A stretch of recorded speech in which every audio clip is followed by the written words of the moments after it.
Hello and welcome everybody. We will start to explain Tesla stock on this chart and how we can deal with this. So, according to this stock, I can give you simple methods about stock. So, let's start dealing with it.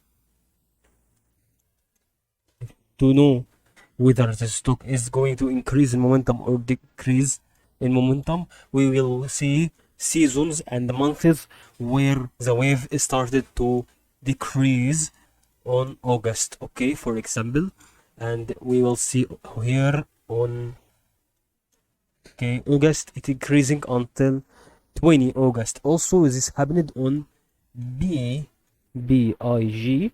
stock. Okay, and we can see also on 2021 August.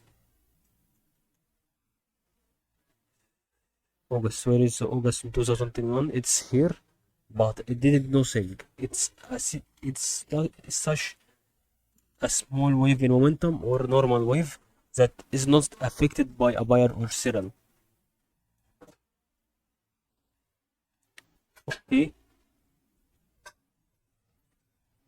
so the accurate price prediction until now it's going to make until this, and it may goes to decrease in momentum if it breaks the downside or it rebounds, but mostly it will rebound because these two sides it increasing in momentum. Okay, also three sides, and if we want to see what happened before it, we see actually it increased in momentum.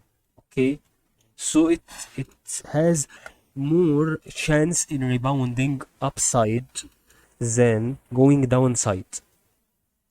Okay, that's what we wanted to explain on Tesla stock. Hope you enjoyed this video.